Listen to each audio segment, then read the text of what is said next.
평상시에 수분 섭취 잘 하시고 계실까요? 우리 몸에서 이 갈증이랑 배고픔이랑 구분을 못해요. 만약에 내가 가끔 배고프다라고 느끼실 때 한번 물을 한번 드셔보시고 한 10분, 15분 지났을 때 그래도 배가 고프다 라고 하면은 그때 밥을 간식을 드실 수 있겠지만, 만약에 물을 마시고 조금 지나니까 허기짐이 가셨네 라고 하면은 그거는 배고픔이라기보다는 갈증이거든요. 그래서 우리 몸이 참 대단한 게, 처음에는 갈증 때문에 열심히 이제 물을 마시라고 신호를 줍니다. 그래도 안 마셔요. 그러면 이제 우리 몸에서 일단 밥이라도 먹어라 라고 열심히 이제 신호를 주는 거예요. 일단 밥이라도 먹으면은 일단 거기에 수분이 좀 들어있으니까, 보충할 수가 있으니까 그렇게라도 물을 마시게끔 유도한다는 거죠.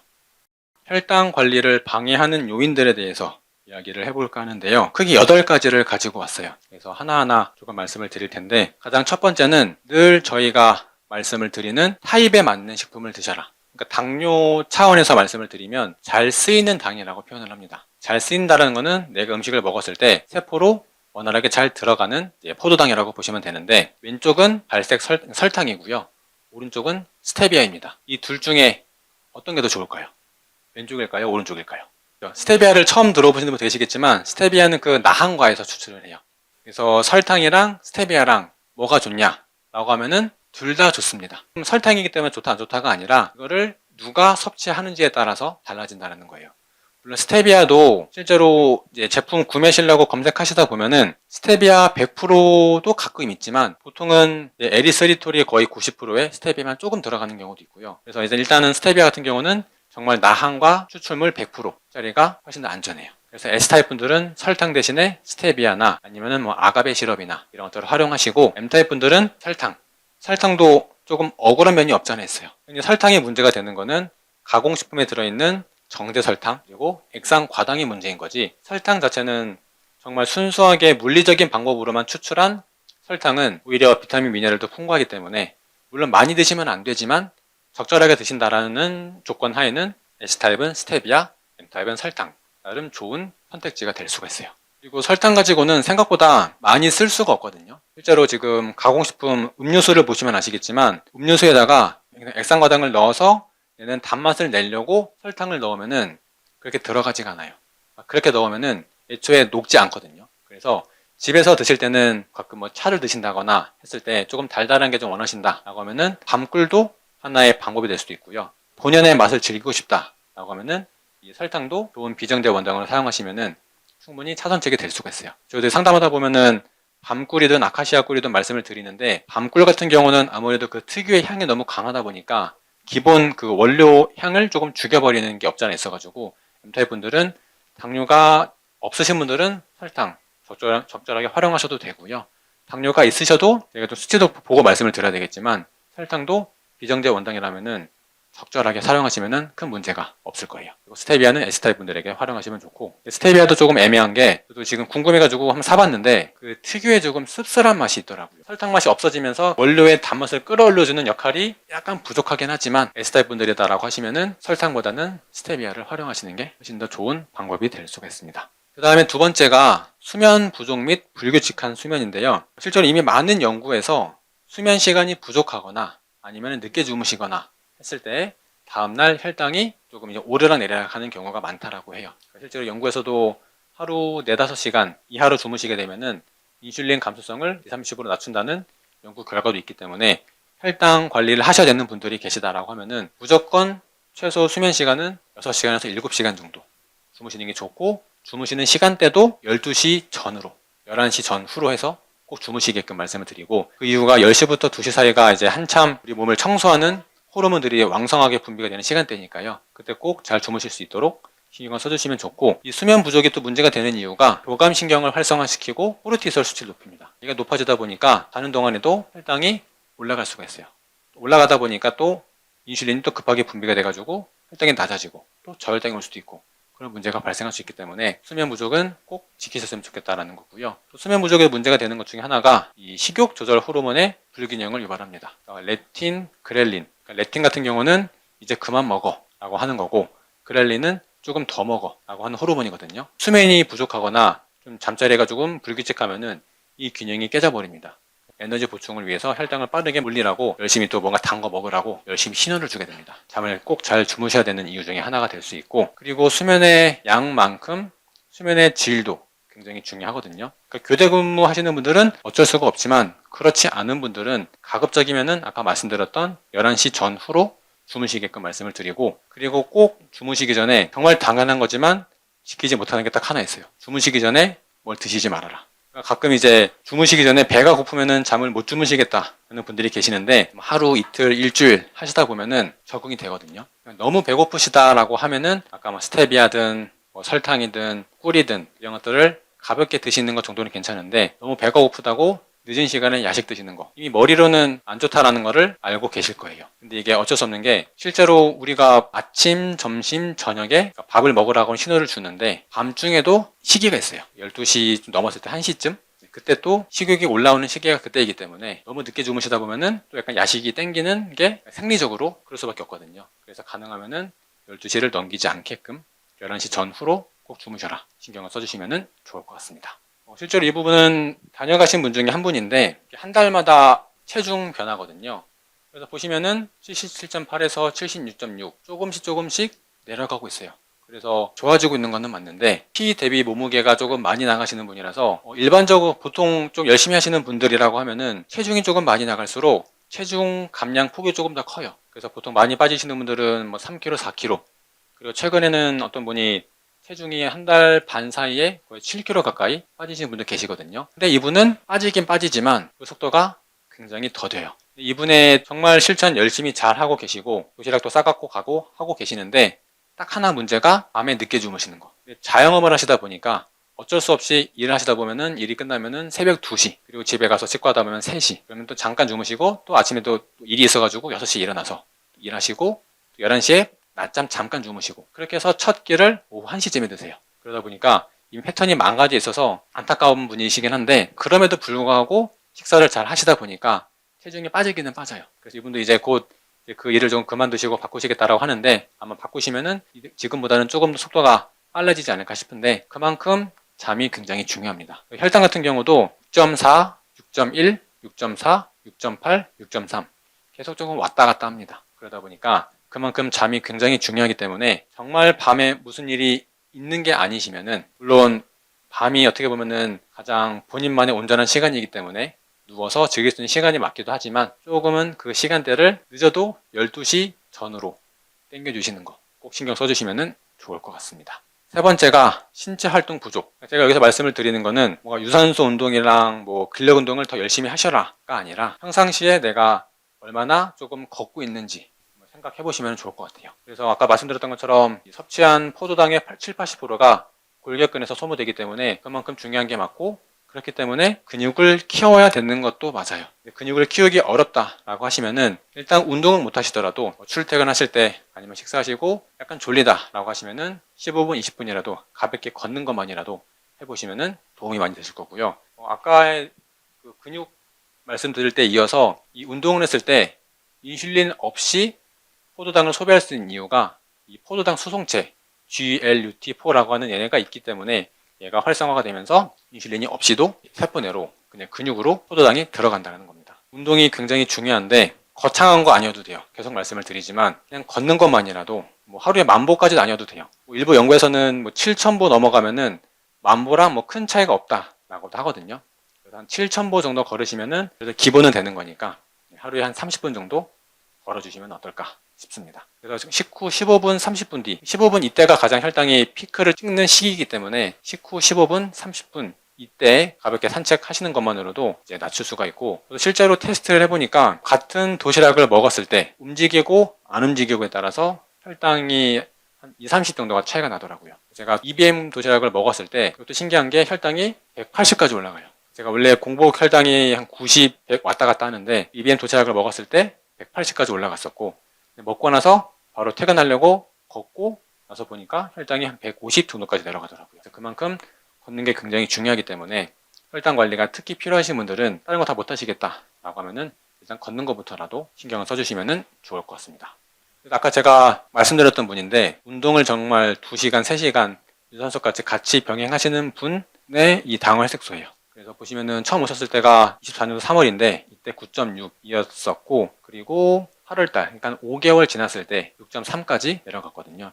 그래서 운동도 물론 중요하지만 더 중요한 거는 평상시에 드시는 음식. 이분이 또 특이했던 게 S타입이시다 보니까 가끔 이제 구내식당 가시면은 흰밥이랑 현미밥이 있대요. 그러면 제가 말씀드렸던 게 현미밥을 드실 바에는 차라리 흰밥을 드셔라. 운동을 하시다 보니까 밥도 조금 부족하다라고 하시길래 밥을 한 공기 드셨던 거를 1.5공기 드셔라 라고 말씀을 드렸거든요. 그래도 혈당은 9.0에서 6.3까지 잘 내려갔어요. 보통 일반적으로 알고 계시는 뭐 흰밥이 안 좋고 설탕이 안 좋고 라는 것도 뭐 일정 부분 맞는 말이지만 그게 나한테 맞는 식품이다 라고 하면은, 그리고 적절하게 드신다 라고 하면은 그게 그렇게까지 혈당에 큰 영향을 미치지는 않는다 라고 보시면은 좋을 것 같습니다. 그 다음 네 번째가 수분 섭취 부족인데요. 당연히 혈액 내에 수분이 부족하면은 그만큼 혈액량이 줄어들다 보니까 이 포도당 농도가 높아질 수밖에 없겠죠. 그리고 수분이 부족하면은 우리 몸에서 이 뇌하수체 후엽에서 이 바소프레신이라고 하는 항이뇨 호르몬을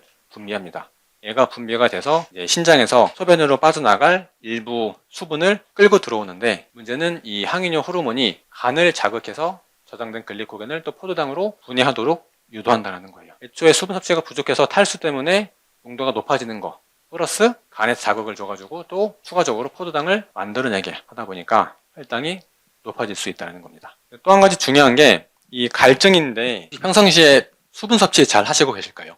우리 몸에서 이 갈증이랑 배고픔이랑 구분을 못해요. 만약에 내가 가끔 배고프다라고 느끼실 때 한번 물을 한번 드셔보시고 한 10분, 15분 지났을 때 그래도 배가 고프다 라고 하면은 그때 밥을 간식을 드실 수 있겠지만, 만약에 물을 마시고 조금 지나니까 허기짐이 가셨네 라고 하면은 그거는 배고픔이라기보다는 갈증이거든요. 그래서 우리 몸이 참 대단한 게 처음에는 갈증 때문에 열심히 이제 물을 마시라고 신호를 줍니다. 그래도 안 마셔요. 그러면 이제 우리 몸에서 일단 밥이라도 먹어라 라고 열심히 이제 신호를 주는 거예요. 일단 밥이라도 먹으면은 일단 거기에 수분이 좀 들어있으니까, 보충할 수가 있으니까 그렇게라도 물을 마시게끔 유도한다는 거죠. 물 같은 경우는 이미 좀 목이 마르네 라고 느끼는 순간 이미 탈수까지는 아니지만 물이 조금 부족한 상태예요. 그래서 가능하면은 매 시간마다 종이컵 한 잔씩 드신다거나, 매 시간마다 종이컵 한 잔이면은 예를 들어서 8시간으로 따지면은 그게 한 1리터가 조금 넘을 거거든요. 그래서 시간을 정해놓고 드시면 좋고, 저도 그래서 늘 텀블러를 두고 먹는데, 텀블러를 가지고 많이 먹을 때는 2잔, 그러니까 2번 돌려서 먹고요. 안 될 때는 1번. 그리고 또 아예 까먹을 때는 못 먹을 때도 있는데, 항상 그래서 텀블러든 종이컵이든 항상 물을 조금 잘 드실 수 있는 그런 주변 환경을 만들어 놓으시면은 좋을 것 같습니다. 숨겨진 단순당과 과도한 탄수화물 섭취. 과자를 보시거나 음료수를 보시면 아시겠지만 여기 굉장히 많은 당분이 들어있습니다. 그리고 이 당도 제품들을 가끔 보시면은 무설탕을 강조하는 제품들이 있거든요. 근데 무설탕이 아닐 수도 있어요. 단순히 그냥 설탕이 안 들어갔다일 뿐이지, 이 설탕을 액상과당이든 그런 것들로 다 대체를 해서 만들거든요.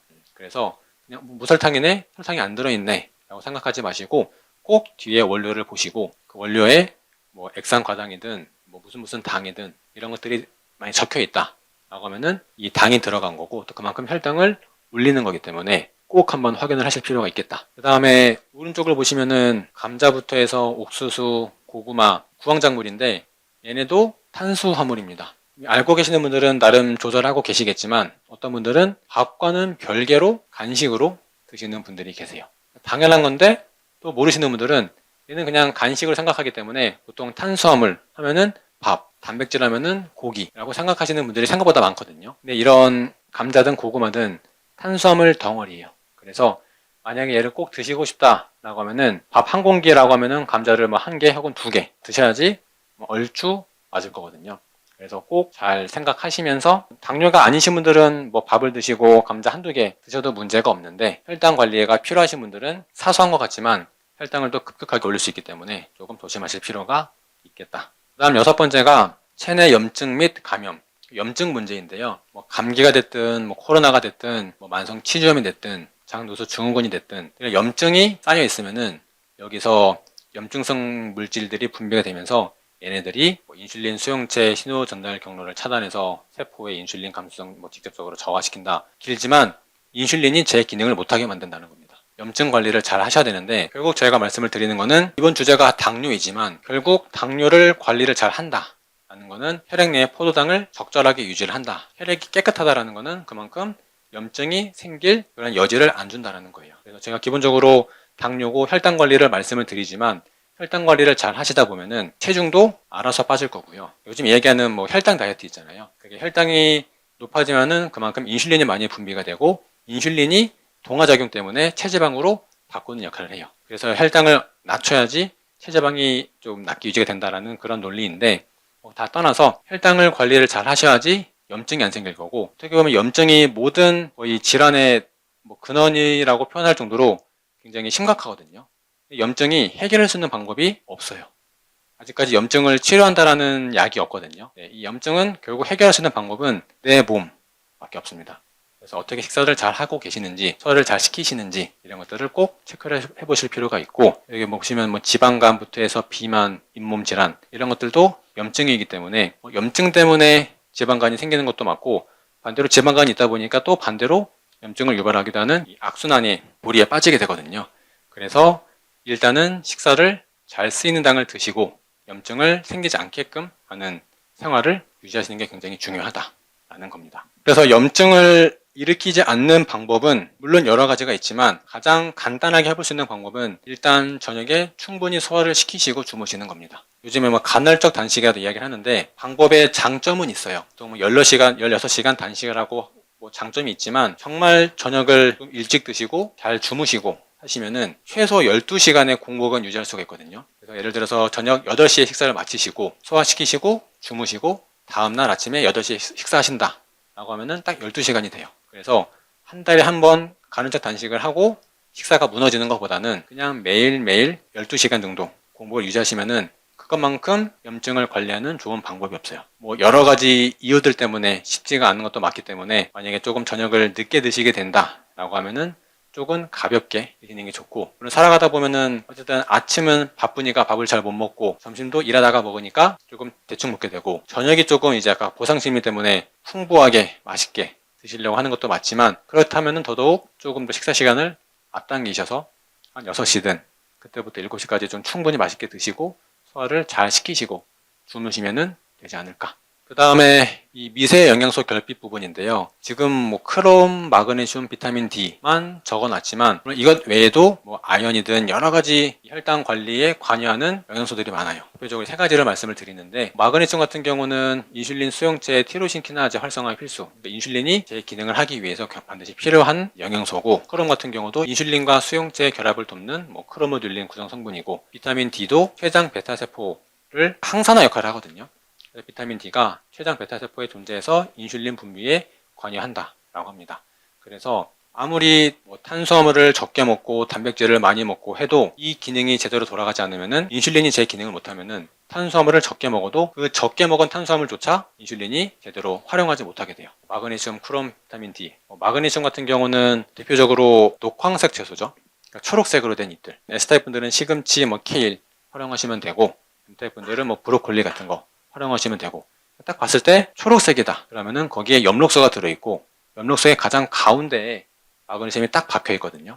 그래서 녹황색 채소 활용하시면 도움이 되고 그리고 비타민 D 같은 경우는 햇빛을 쬐시는 거 햇빛을 충분히 쬐야지 만들어지고 또 한 가지 중요한 거는 아무리 햇빛을 쬐서 비타민 D 전구체가 만들어져도 내 몸에서 신장이랑 간이 제 기능을 못하면은 얘네가 활성형으로 바뀔 수가 없습니다. 신장이랑 간이 제 기능을 해야 되고 결국 간이 제 기능을 하려면은 염증이 없어야 돼요. 그리고 지방간이 끼면 안 돼요. 우리 몸은 유기체이기 때문에 다 연결이 되어 있거든요. 그래서 일단 가장 시작은 내가 먹는 음식부터 시작이 된다 라고 보시면 될 것 같습니다. 이 미세 영양소를 하다 보니까 저희가 늘 강조를 드리고 오시는 분들은 매일매일 아침 저녁으로 빼먹지 않고 드시는 게 하나 있어요. WHO에서도 하루 그 야채 권장 섭취량이 한 400g 정도가 되거든요. 물론 사람마다 편차가 있기 때문에 딱 400g은 아니지만 400g 혹은 300g에 준하는 야채를 먹어야 되는데 300~400g을 먹으려면은 꽤나 많은 양이에요. 깻잎으로만 따지면은 깻잎이 한 해에 1g이다 라고 따지면은 그게 300~400개거든요. 그러니까 그만큼 먹을 수가 없기 때문에 물론 드시는 분들도 계실 수는 있지만 그렇게 먹기가 쉽지가 않다 보니 저희가 꼭 녹즙을 드시라고 말씀을 드리는 이유가 녹즙은 그래도 당근 2개, 3개를 짜도 종이컵 한 잔 좀 넘게 나올까요? 네, 굉장히 금방 먹을 수 있으니까요. 녹즙을 물론 처방 받으시면은 조금 더 나한테 맞는 재료들을 말씀을 드리겠지만 그게 안 되시더라도 나한테 맞는 재료들을 적절히 활용하셔가지고 아침 저녁으로 녹즙을 챙겨 드시면 좋겠다 직접 따서 드시기 힘드시면은 녹즙 가루가 됐든 뭐 시중에서 막 풀무원 같은 데 보시면은 그래도 뭐 배나 케일이나 적절히 배합해서 나오는 것들이 있거든요. 그런 것들을 활용하시거나 아니면은 뭐 가는 거를 권장하진 않지만 짜서 드시기 힘드시다 라고 하면 믹서기를 가지고 살짝 갈아서라도 괜찮으니까 어떻게 해서든 녹즙을 꾸준히 충분히 드셔라 신경을 써주시면은 좋을 것 같습니다. 그리고 채소 얘기가 나와서 한 가지 더 있는 게 이 장내 미생물 환경인데요. 그리고 채소를 먹는 이유가 채소의 식이섬유소가 이 장내 유익균의 먹이가 되거든요. 그래서 채소를 잘 드셔야지 유익균, 유해균의 비율이 유익균이 더 우세해지고요. 걔네가 우세해져야지만이 면역 상태도 올라가고 여러 가지 좋은 점들이 많습니다. 녹즙 아마 처음 드시면은 특히 S타입 분들은 좀 역한 맛이 많이 날 수가 있어요. 시금치든 케일이든 조금 어려우신 분들은 거기다가 뭐 라임이든 뭐 배든 이런 것들을 조금 넣어서 드시면은 역한 맛이 줄어드니까 그렇게 해서라도 녹즙을 좀 꾸준하게 드시면 좋겠다라고 말씀을 드리고요. 그리고 마지막으로는 이 간식 아침, 점심, 저녁만 드시고 그 사이에 간식 아예 안 먹는다 혹시 계실까요?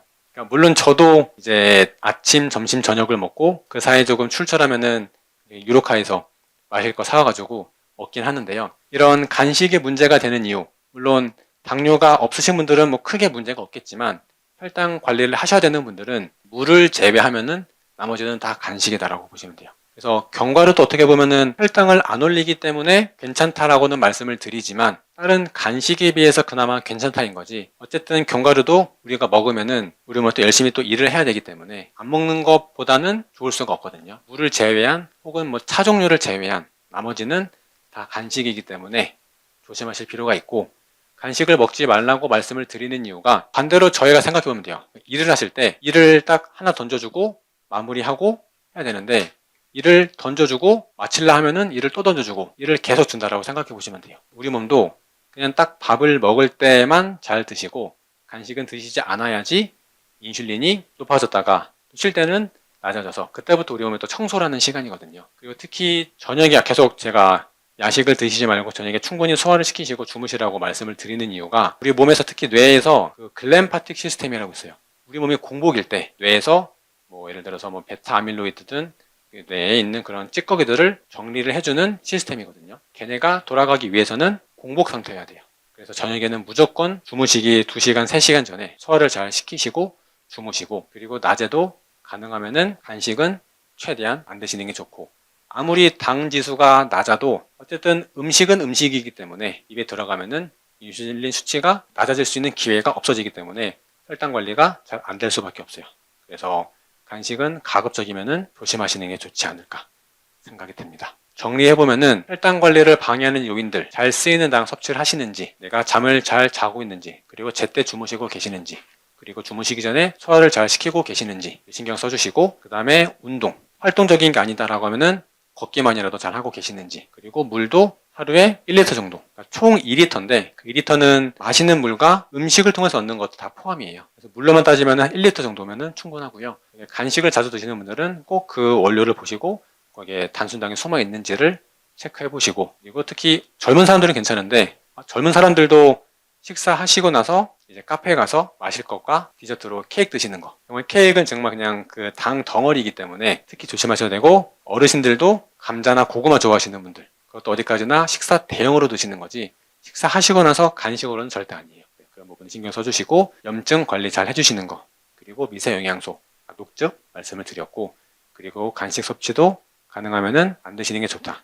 그리고 정 드시고 싶다라고 하면은 액상으로 된 게 그나마 괜찮아요. 가끔 점심 때 밥을 먹고 조금 뭔가 좀 부족하다 싶으면은 그냥 카페 가가지고 그 루이보스 밀크티나 오메자이드를 사서 마시기도 하는데 그 정도가 그나마 좀 마지노선이다라고 보시면 되고 그 외에 초콜릿이 됐던 뭐 사탕이 됐던 과자가 됐던 그런 것들은 조금은 조심하실 필요가 있지 않을까 생각이 됩니다.